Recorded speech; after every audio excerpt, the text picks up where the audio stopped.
for our first broadcast for the month of March. This month of March is miscellaneous March. So we're bringing up various topics this month. And I apologize for the delayed start. We were having technical difficulties, so we appreciate your patience. And we have a special treat tonight. Tonight, we're talking about HIV and AIDS in the African American community. We're talking about the truths, the lies, and dispelling the myths. And I have a special guest with us, Miss Darla Kemp. Miss Darla Kemp, you can go ahead and wave to the audience. Miss Darla Kemp, she is a founder of the nonprofit entitled Strive Women's Health and Wellness. And so Darla, she is, I have her here. She's a wonderful guest. She's very knowledgeable. And I want to be able to start with you introducing what your nonprofit is and what you do. Sure. Thank you for the introduction. Again, my name is Darla Kemp. My nonprofit is called Strive Women's Health and Wellness. It's an acronym for, I'm so sorry. It's an acronym for Sisters Taking Victory Over This Epidemic. It is around women being sexually conscious, African American women, and being responsible for their sexual health. Okay, absolutely. And I know that you, how long have you had this? How long have you had the nonprofit Strive? How long have you had it, and what kind of work you've been doing with Strive? Sure. It's newly, actually, it was originally as you stated, a foundation, recently transformed to a nonprofit. I started this back in 2016. It was very personal and dear to my heart. I did have 3 very close women friends that transitioned from the disease, and I didn't find out that they had the disease until they were on their deathbed, until after that. So that kind of catapulted my knowledge and my awareness for me to kind of start something in their honor. And it recently started, I started the nonprofit. It became a nonprofit in November of 2020. Okay. And thank you for sharing that, Darla. And I think what's important is that I wanted to share just some statistics with, I don't know if you had some ready right at your fingertips, but I certainly do. I do. Okay, great. So if you don't mind sharing opening up with just some statistics and some data to share with our viewers. Sure. Well, the African American women are the second largest population infected from HIV. It kind of fluctuates from the LGBT community to women. We are not being broadcast as much as we're being affected. But we are definitely being affected in astronomical numbers. It's not being talked about as much as it should be. And Women's Empowerment Day, today is a perfect opportunity to kind of express those views and get back to taking care of the African American woman. Regarding statistics, I do have some statistics regarding infection rates and things, how the percentage ups regarding transmission. I don't know if you guys can see this chart here regarding transmission, oral, vaginal, anal, things like that. The transmission is 40 times higher. If you can see this with the oral transmission, the vaginal receptive is 400 times higher. I don't know if you guys can see this. And the anal receptive transmission is 2,000 times higher regarding statistics for African American women. Okay. Wow. And thank you for sharing that, Darla. And I think what's important is that just to make sure that we're all on the same page for those viewers that are coming in. We're talking about HIV and AIDS and the African American community. And we're speaking about the truth and the lies and dispelling the myths. And Darla is a founder of Strive, which was a nonprofit, and is working to raise awareness and support women in preventing HIV and AIDS and those living with HIV and AIDS, getting the support that they need. But just for those tuning in, know that HIV can affect anyone, regardless of sexual orientation, regardless of race, Mhm. ethnicity, gender, or age. So anyone joining us, we're not trying to put misinformation out there, because certainly it affects everyone across races, across cultures, men and women, heterosexuals, homosexuals, transgenders, and the like. Everyone is touched by this disease, not only in the United States, but around the world. So I just want Globally.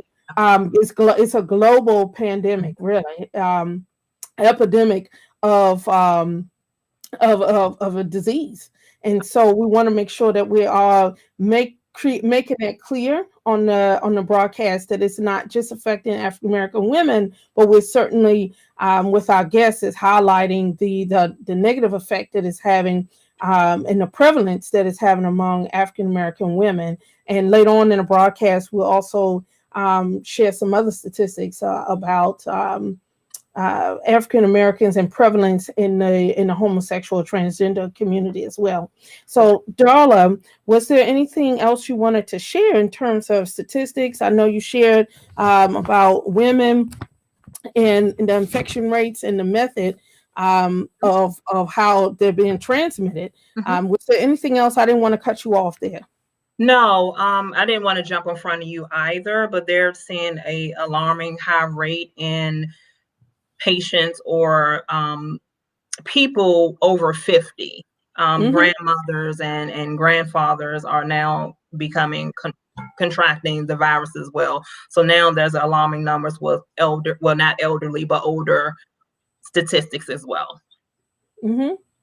Absolutely. And just to kind of back up Mhm. and deal with HIV kind of broadly and bring it back into looking at specific groups, let's first off with a basic question. What is HIV AIDS? Sure. HIV is the human immunodeficiency virus. That is HIV, and AIDS is acquired immunodeficiency virus. Okay. And HIV AIDS is a virus Mhm. that breaks down the immune system Correct. in those who live with the disease. And without medication or intervention, that breakdown of the immune system will continue to the point where you don't have a functioning immune system well enough to protect you from the Absolutely. pathogens that we come in contact with all day, every day. So some germs that we come in contact, for those who have a healthy immune system, you wouldn't think anything about it. You wouldn't even know you came in contact with it. For those who have HIV disease that Mhm. have progressed to AIDS, acquired immunity deficiency syndrome, where their immune system is so compromised that they Correct. have literally no protection, they are vulnerable to opportunistic infections. And that ultimately, these infections is what ultimately takes their lives. And so we wanted to make sure we explain that to our viewers about what HIV disease is and what it can progress to. And so, Darla, did you want to share with our viewers, like, well, how do you get HIV and AIDS? How do you get this disease? Sure. Three ways of transmission, and I do have, I'm a visual learner as well. So I do have a chart here. I don't know if you can see it. Can you guys Yeah. see it? Mm-hmm. Okay. So this is just a chart basically stating the three ways that you can get HIV. The first one is, having unprotected sex. The next one is sharing needles. And the last one is transmission from mother to baby. Mm-hmm. And also, just to add to that, Darla, is that there, now that we're in more modern times, we're more aware. There were times when the disease first came on the scene in the 1980s and into even as much into the early 90s, where we were still learning about the disease. That people who were getting blood transfusions, Correct. like hemophiliacs, they were a few of them were getting the disease through just blood transfusions, Pain blood. and it Correct. wasn't sexually being transmitted. In fact, Ryan White Right. was a hemophiliac who contracted HIV disease through blood transfusions, and this was back in the early 90s. And so we were still learning a lot about the disease, and so essentially HIV disease is through blood as transmission, and Correct. also sexually it can be transmitted. And just like Darla was saying, from Transportation. mother to child, Mhm, in childbirth, and also through breastfeeding. So from an mhm. HIV positive mother breastfeeding her child, the disease can also be transmitted to her infant. Correct. Um, so Darla, was there anything else you wanted to share about that? Yeah, just to give a little history, as you stated that back in the early 80s, this was called GRID.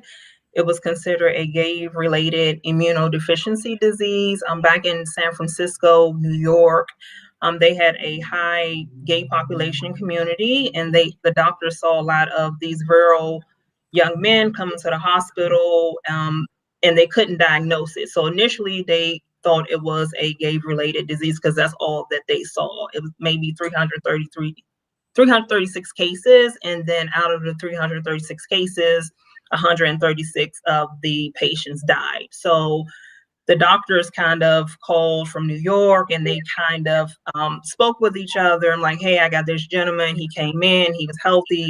Eventually, he passed, and they came up with that term. But when someone heterosexual got the disease, they changed it into HIV, what was the human versus the gay related immune deficiency disease. So just a little history from the name.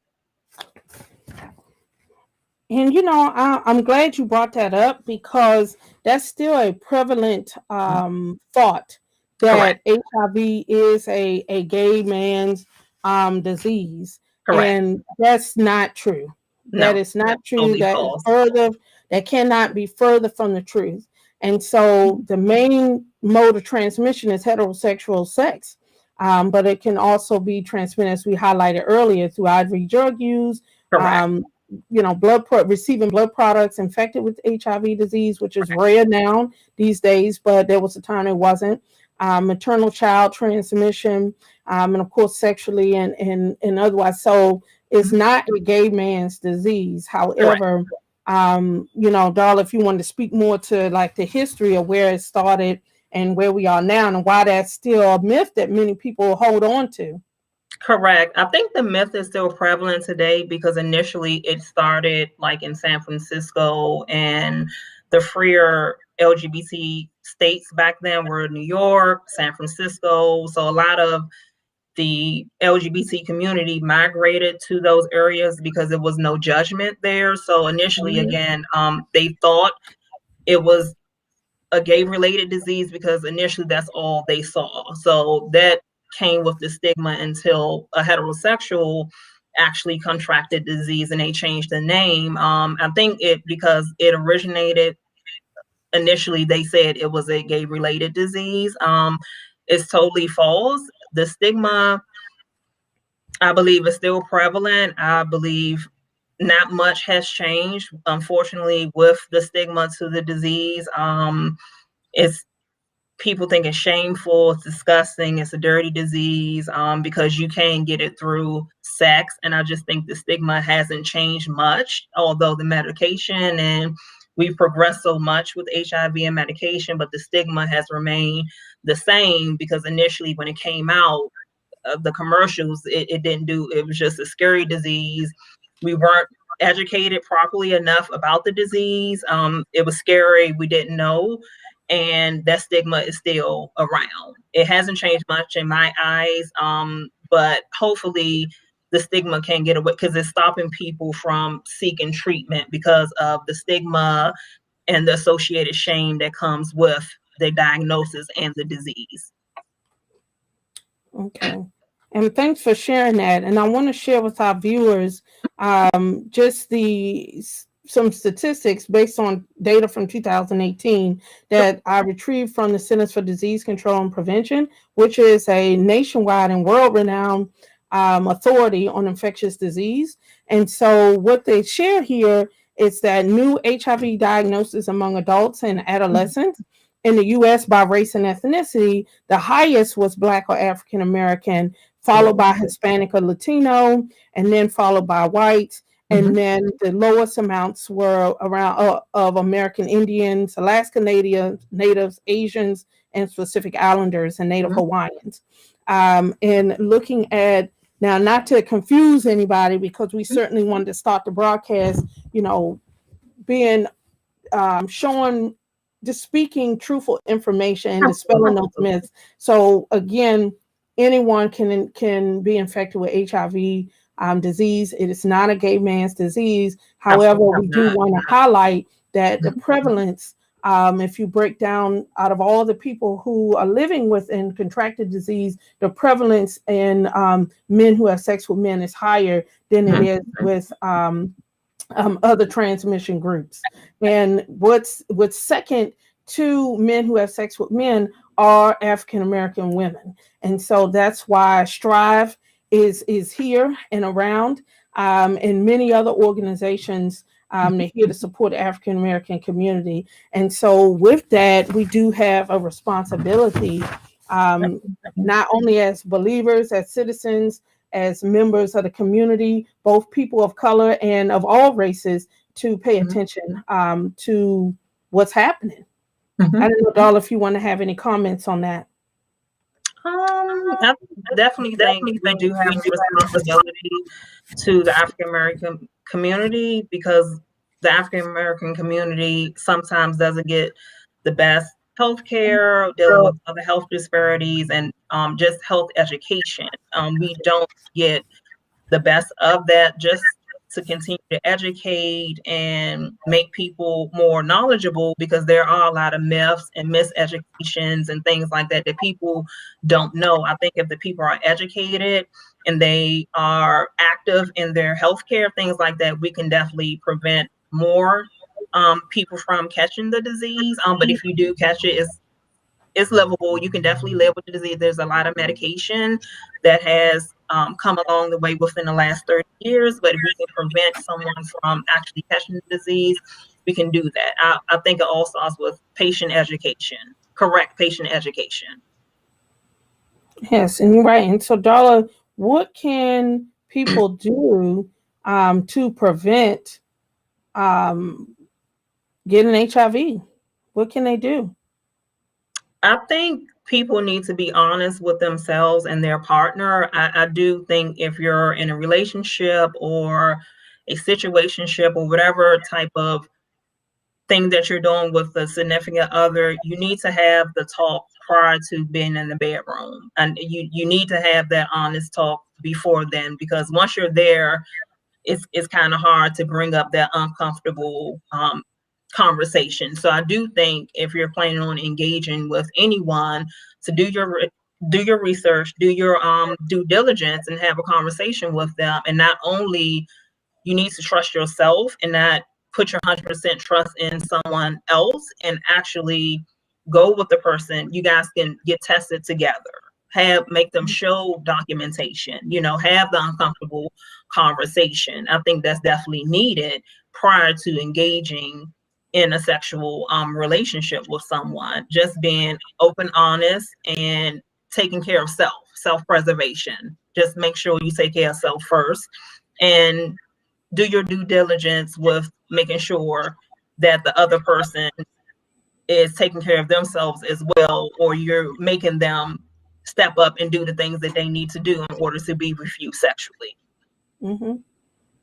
And no sharing like drug needles and things like that. And actually, if you're pregnant, we do promote women to get prenatal care. So that's very important for a mom to get early prenatal care, is early detection. When you first find out you're pregnant, you go to initial OB visit, and they do a panel which they test for all the STDs, HIV, everything. So that initial OB visit is very critical, because if you do have the HIV, they can start the medication to treat the baby, and the infant may not have the disease. So the early detection is critical for pregnant women.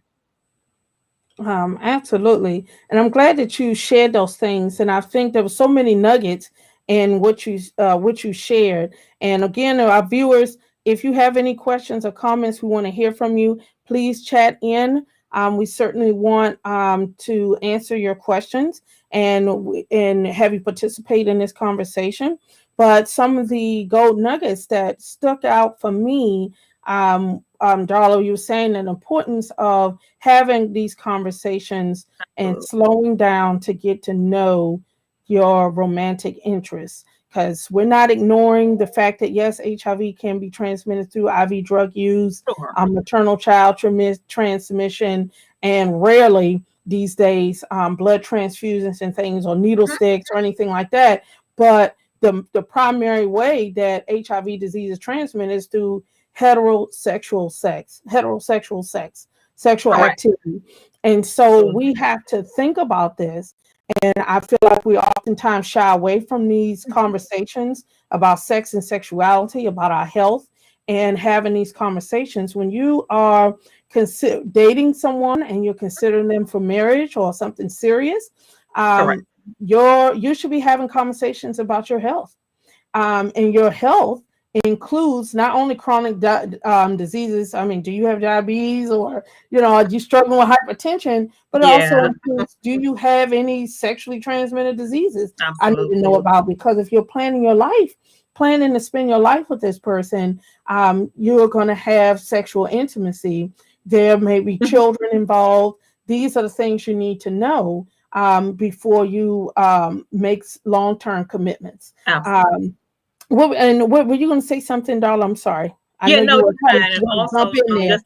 just to piggyback off that, just so legislation needs to be on one accord as well. I don't know if the viewers know, in DC, when you apply for a marriage license, they make you take an HIV test before they give you a marriage license, which is great.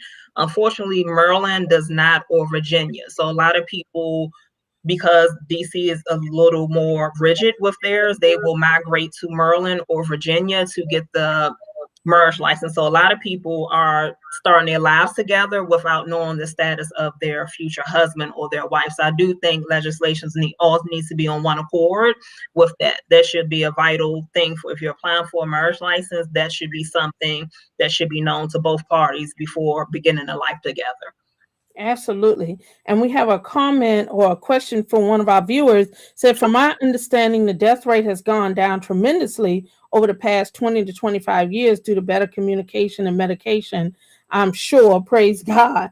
Did you want to comment on that at all? Sure. Is this Pamela? Oh, I'm sorry. I didn't mean to call her name, but yes, the death rate has definitely gone down tremendously due to the medication, due to the advancements of the medication, due to a lot of the clinics that are coming out that are non-judgmental zone. So you can have that conversation with the doctor, and you can go to these testing sites, and also they have rapid HIV tests. Now you don't have to wait the 20 minutes. You can get the results in 1 minute. So medicine has come leaps and bounds and really has changed the outlook for an HIV diagnosis. So yes, I do agree. But we still need to have these uncomfortable conversations prior to us, engaging. But it definitely has tremendously turned around. I agree. We still have more to go, ways to go, but definitely has turned around a lot, in my opinion. Absolutely, absolutely. And so things have turned around, which I think is a good thing that things have turned around. But we have so much further to go. And just to kind of give Absolutely. you an idea, I recently attended a webinar, and it talked again about this same topic, HIV and AIDS in the Black community. And what the speaker actually shared was that if you put together all of the African American population in the United States who are HIV positive, we will be ranked sixth, and we were our own country. We would Mhm. be ranked 16th in the world in terms Absolutely. of HIV disease prevalence, which is right behind Ghana.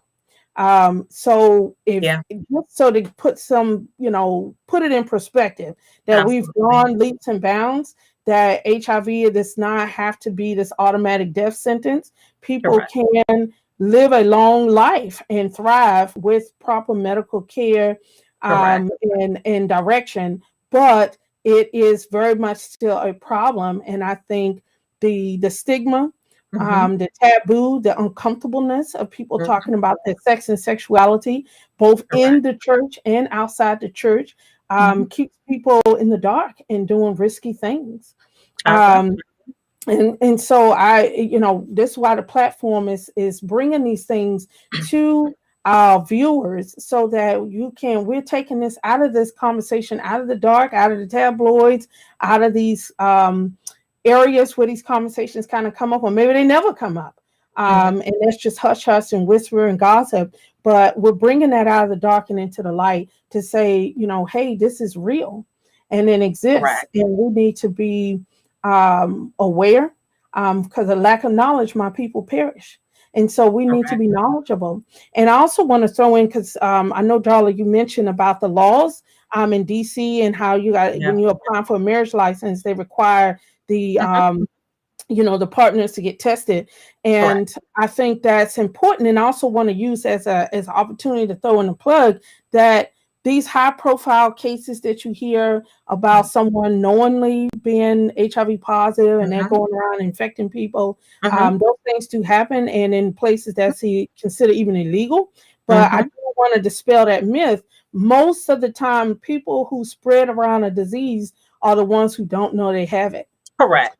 So I want to make sure we're dispelling that myth, that it's not, most of the time, it's not the people who know that they have it that are spreading disease rampantly. It's those who do not know they have it. So I think that's important, and speaks back to testing and screening. Darla, did you want to share anything from your experience about testing and screening?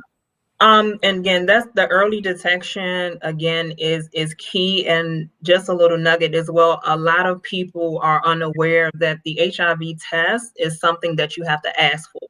A lot of people think that when you go to your doctor and get the annual test, that it automatically comes with your lab work, but you have to specifically ask for an HIV test, which I think it should just automatically be an annual test. It should come with your lab work, but if you don't ask for it, then they won't give it to you. And a lot of people thought that they were healthy because, like, oh, I went to the doctor, I got my labs done, I didn't have anything, not knowing that that's a specific test you have to ask for. So again, hopefully that can be something that can be added with the annual test, because that's something very important, but that is a test that you have to ask for. And now they have a 4th generation HIV test.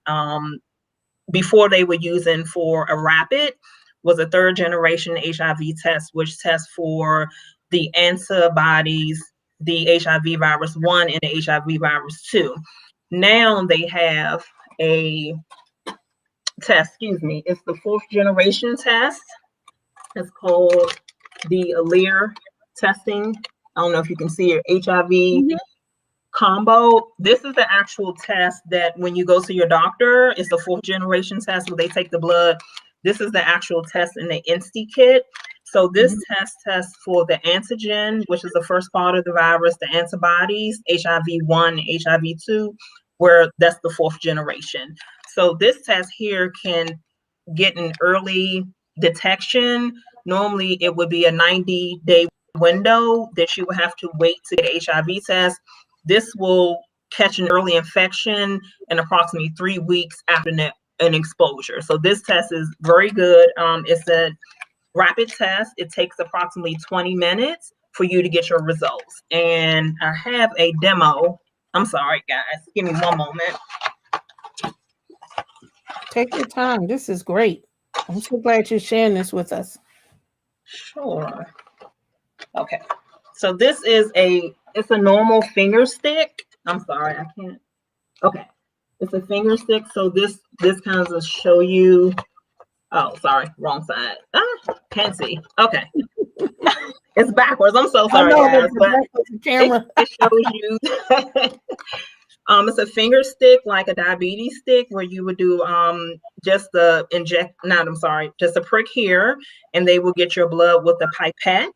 And once they get the blood, they will put it on the strip here. I'm so sorry, this is backwards. And you can see the results.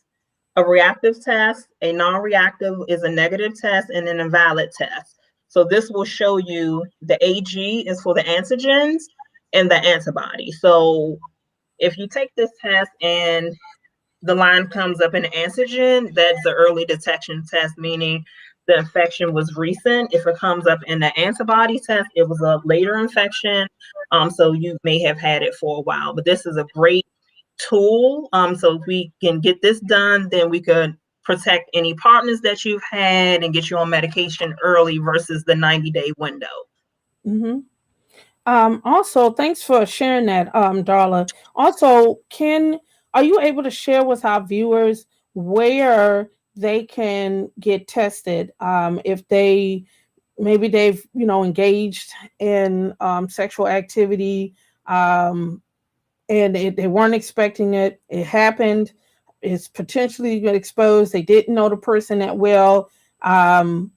Whatever the scenario is that brings you to the point, where can they go or what can they do to get tested? Sure, they have a couple of options. You can actually go to get tested at your doctor. Of course, there will be a wait. So if you want an instant test, you can go to AHF, you can go to Whitman Walker, you can go to Us Helping Us. These are all local. DC has a lot of resources for you to go and get instant tests. And also, when you go to your doctor, you can get it's called PEP. I'm sorry, post-exposure. Yes, it's called PEP. It's post-exposure prophylactic. And this is a pill that if you take within 72 hours, it's the same pill that's been around when we had rape victims. They would urge patients to go to the doctor, don't take a shot, go to the doctor so they can give you this pill. So if you take the pill within 72 hours, it will lessen your chances of the transmission of HIV. And this is also the same pill that you would take if you work in a healthcare setting and you got a finger prick. They will give you, the same pill, and monitor you and have you come back and get tested just to make sure no transmission has been done. But you can always go to your physician, your private physician, or you can go to your local testing centers. They're all around DC. AHF is a big one.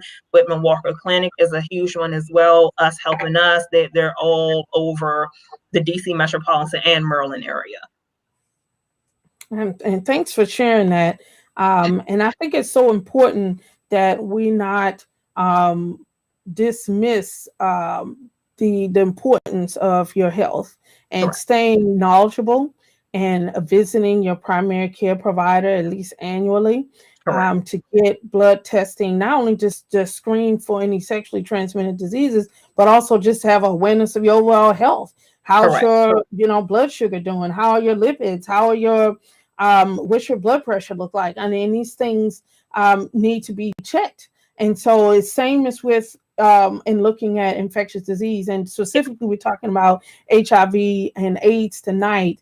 But it's very important that we take those steps to do that and to be knowledgeable about what's happening with your body and be able to bring that information and be in a place of strength to say, your status.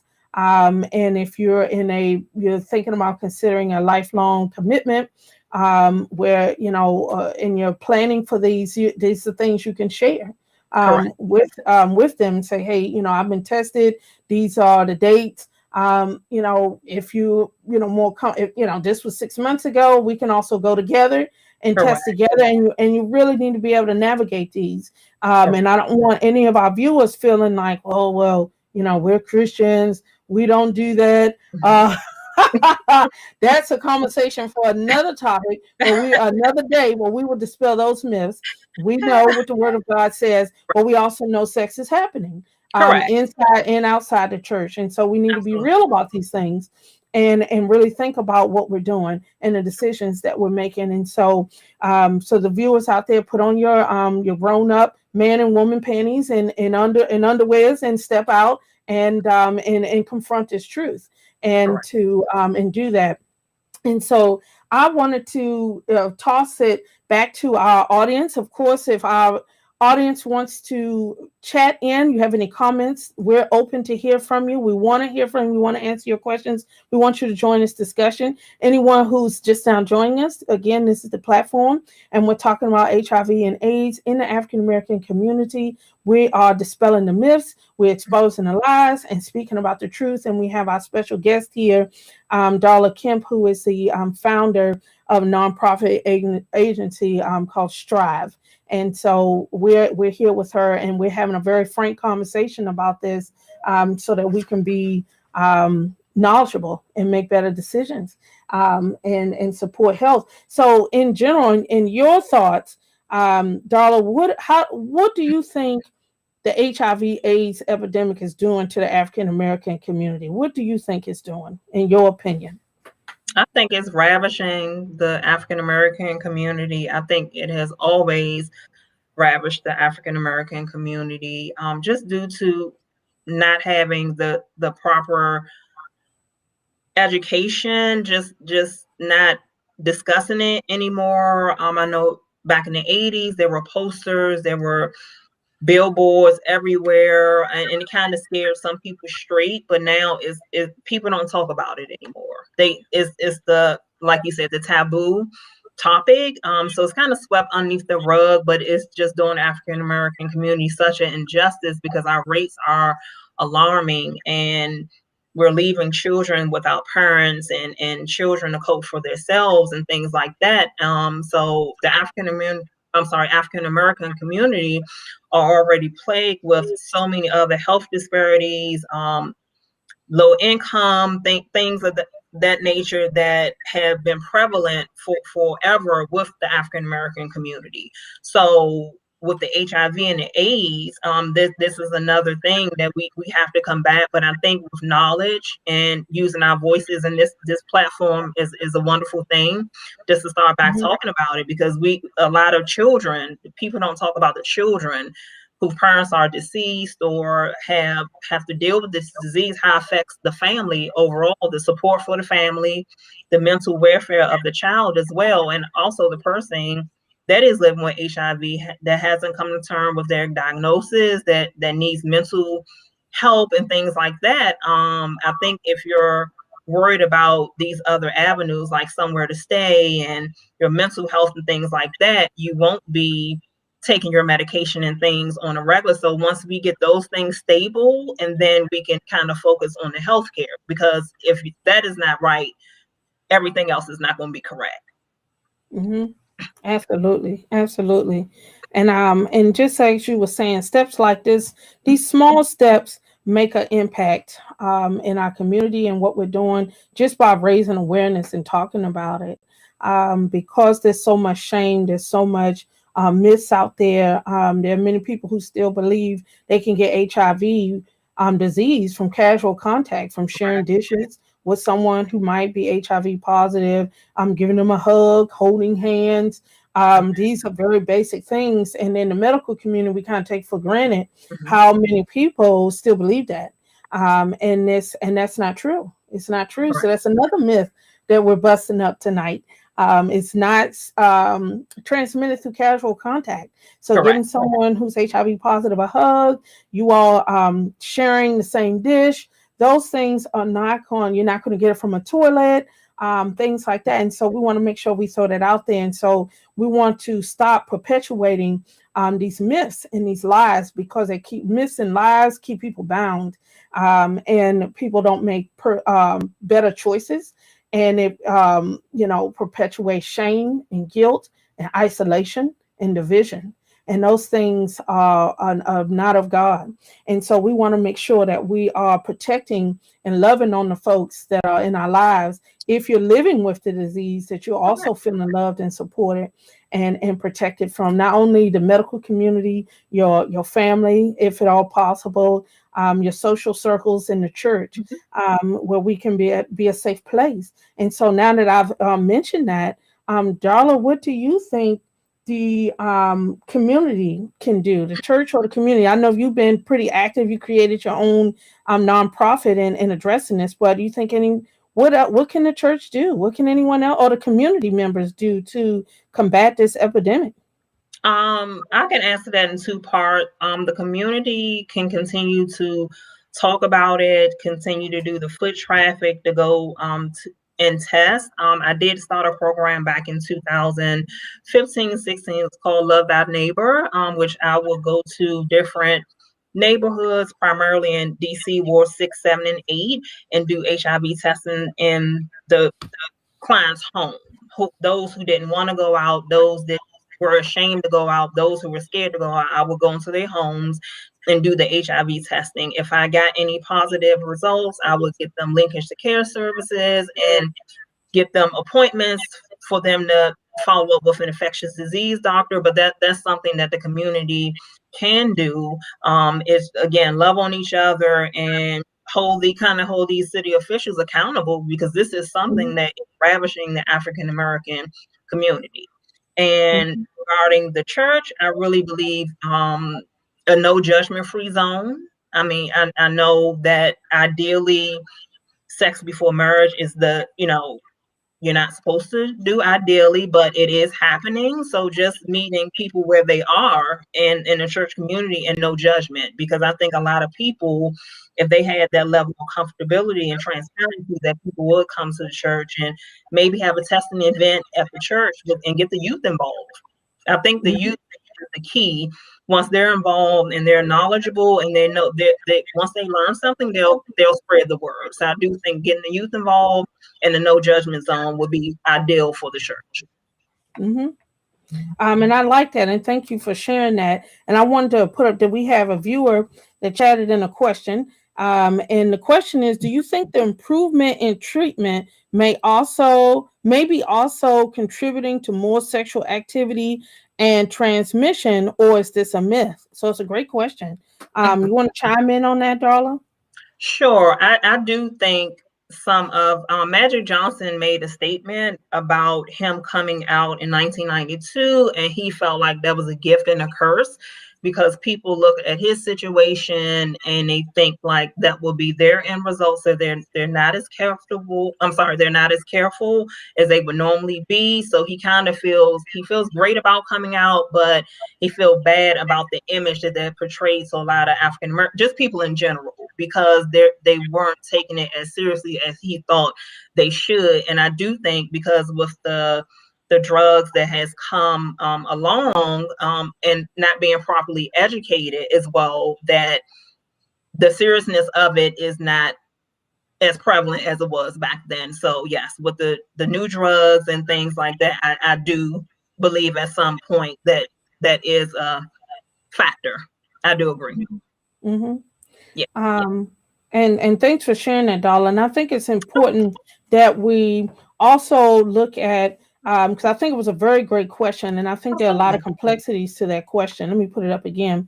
I think there are a lot of complexities in it, because I think the easier way to answer that is looking at, okay, so does legalizing marijuana make more people want to use it?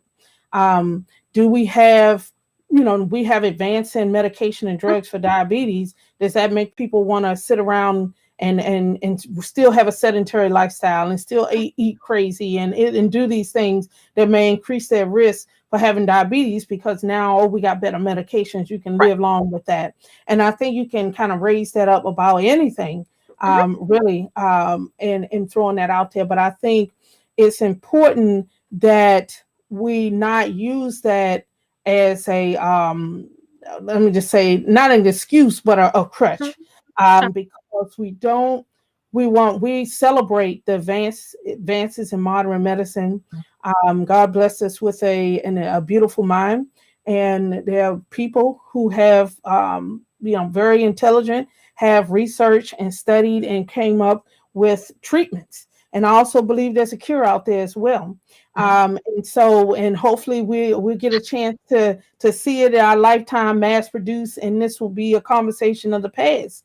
But until that happens, I think we can encourage people to be knowledgeable, to take a proactive role in their health, and don't use the fact, don't misuse the information, don't abuse the information to promote lasciviousness, to promote risky behavior. Correct. And I really feel like, people, you know, it's like, hey, now that we have seatbelts in all the cars, should we drive faster?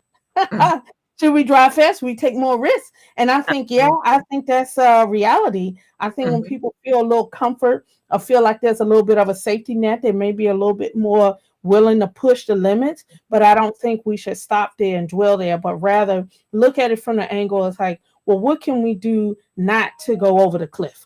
What can we do to prevent that and to educate ourselves, and celebrate healthier ways of doing relationships, so that we're not increasing our risk of transmitting diseases amongst each other, Mhm. and using that, approaching it from that angle. Correct. And for those who do have the disease, who are living with HIV, or they just found out, oh, I Mhm. just found out I got this disease. Darla, what do you think they should do? What are their next steps? I definitely think they should seek treatment from a medical professional, because the sooner that you get in care, we can, start treatment, and that'll be better for you. That'll be better for any partner that you may have, and also a support system. It doesn't have to be a lot of people that you tell, but maybe someone that you can confide in. It doesn't have to be a family member.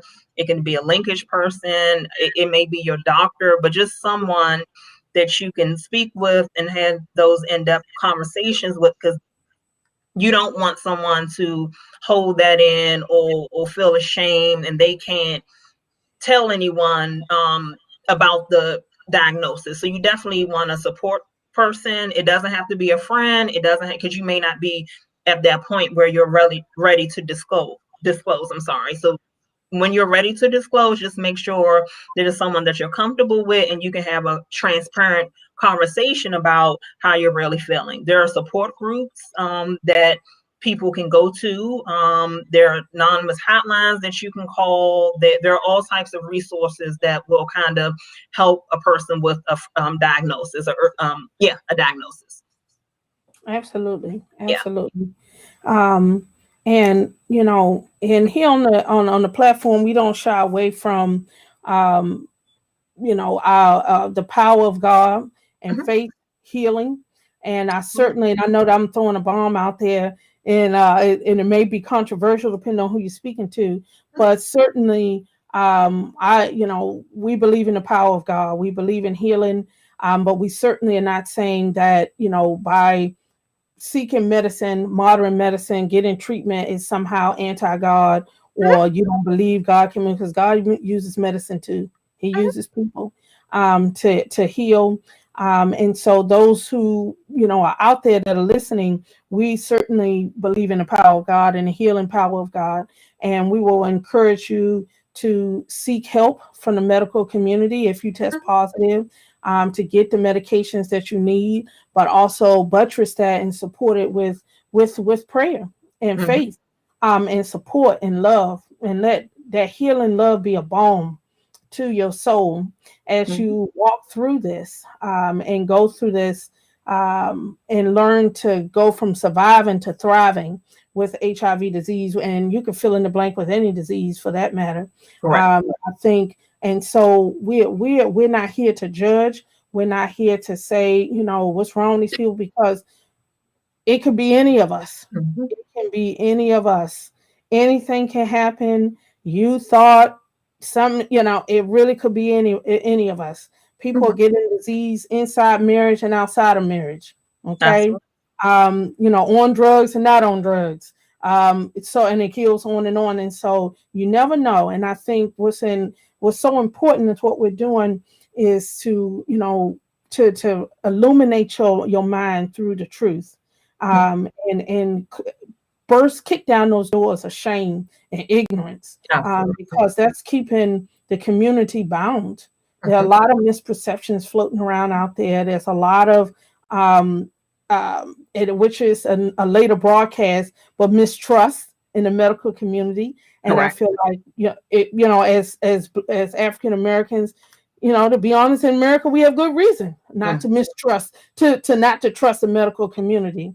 So we have a lot of barriers we're trying to clear, a lot of hurdles we're trying to clear. But this is just a start.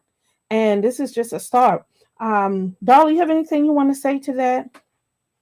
No, that was a great point regarding staying in prayer and keeping your faith through just anything in general, not just this. And again, if you're newly diagnosed, you're not alone. And there are a lot of resources that can assist you with anything that you may need. Absolutely. Absolutely. So if anyone wanted to be involved in your nonprofit, hey, I want to support your cause, what you're doing, support the women, or maybe there are other, groups that are around that supporting men and women and children living with the disease. What can they do?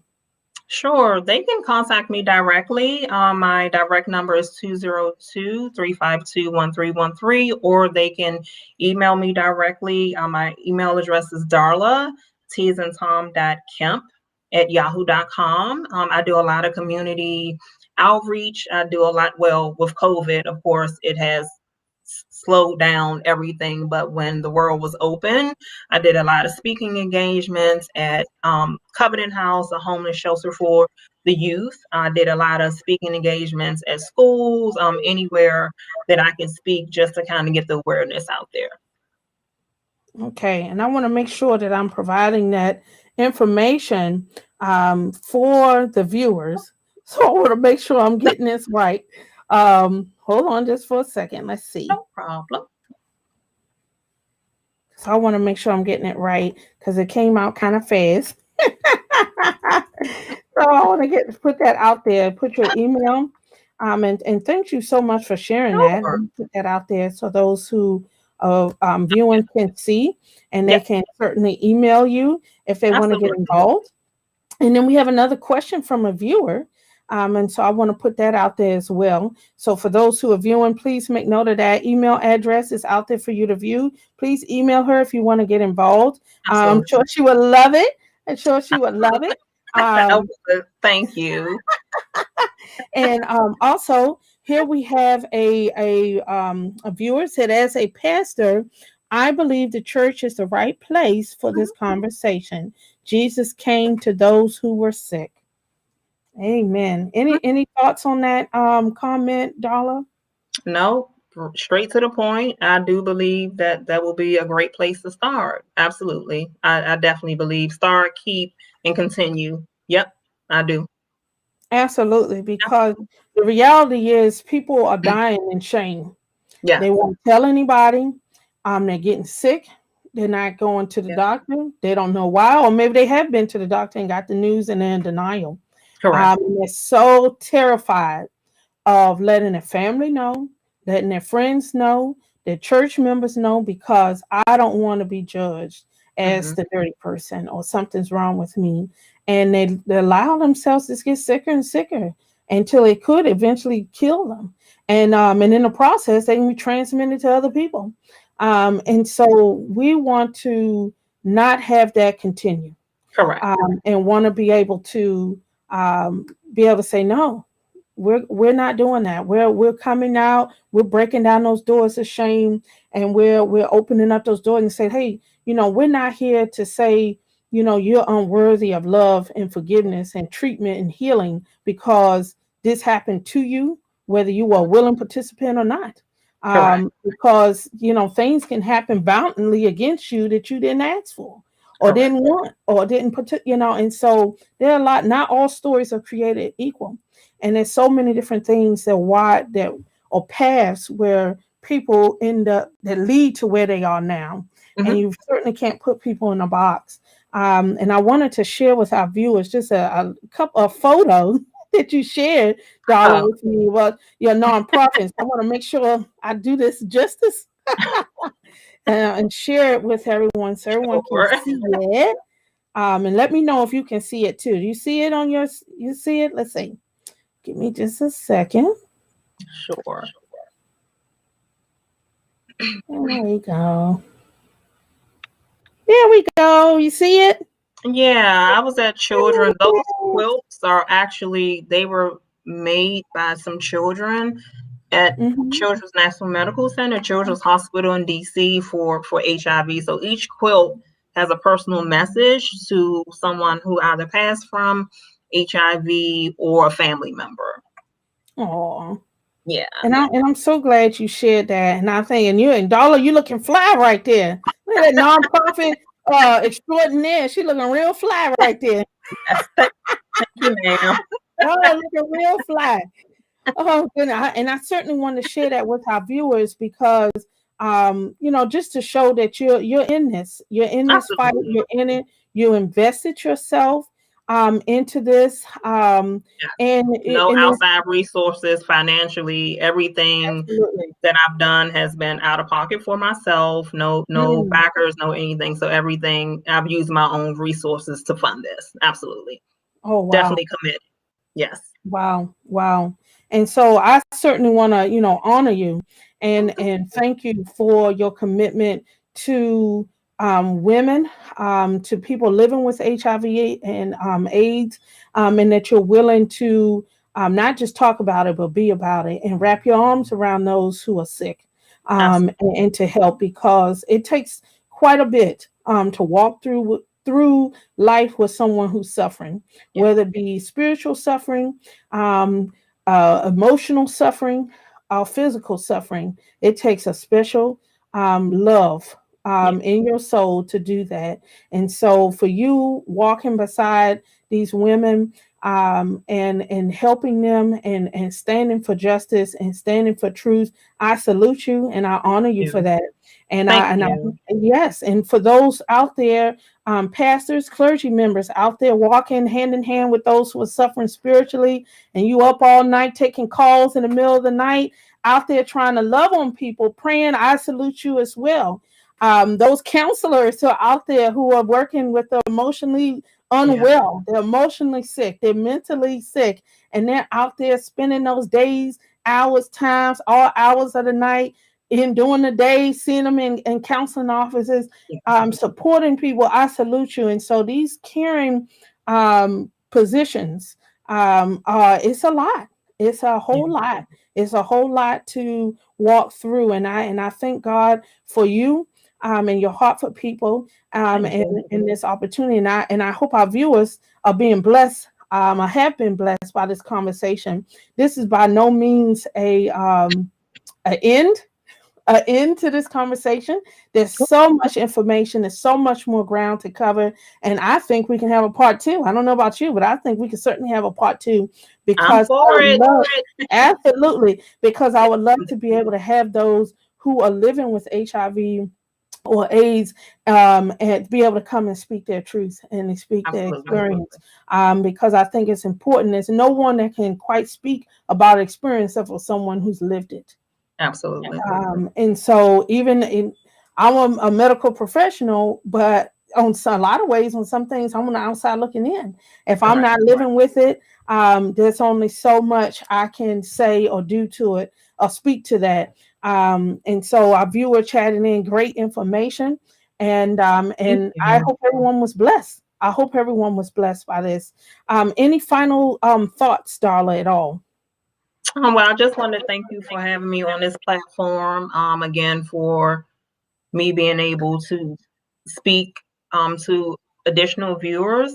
Because of COVID, I haven't been able to get out and kind of do my footwork that I normally do. So thank you for the opportunity. I'm going to continue to thrive and be guided and do what I need to do to end this epidemic. That's what the acronym is for: Sisters Taking Victory in this epidemic. And that's what I plan to do, just to continue to thrive and push forward no matter what the circumstances are. That's my goal and that's my mission. But thank you for having me. Absolutely. You're very welcome. You're very welcome. And to all of your viewers, be blessed to be a blessing. Take this information, digest it. Go to credible websites, the Center for Disease Control and Prevention, Correct. cdc.gov. Look it up. There's a wealth of information. It's probably overwhelming the amount of information that's there. Okay. Go to the website, check it out, read about it. Challenge yourself to think outside the box. Challenge yourself to think about, well, what myths, what misinformation am I believing and perpetuating? I want you to challenge yourself and think outside the box Correct. and think how you can help men, women living with HIV disease and embrace people from all walks of life. However they feel that find themselves or life has taken them, that you be able to embrace them. That is the love of Christ. If you have gifts that shake the rafters, but you have not love in your heart, you're a liar. There's no love in you. And so that's not, we're about love, not just about gifts and wonderful talents. We're about love here on the platform. And so I thank Darla again for being part of this. I Thank thank you. my viewers for tuning in. March is miscellaneous month. We're bringing all kinds of miscellaneous topics up. And so I think we might have a part 2 to this looming. Please like, subscribe, share to the Prayer Tower Church channel, YouTube channel, also Facebook. And as well as you can always visit our the Prayer Tower Church website, prayertowerchurch.org /live to tune in to any of our broadcasts. Thank you again for tuning in. Be blessed to be a blessing until we meet again. Thank you guys for having me. Thank you. Yay!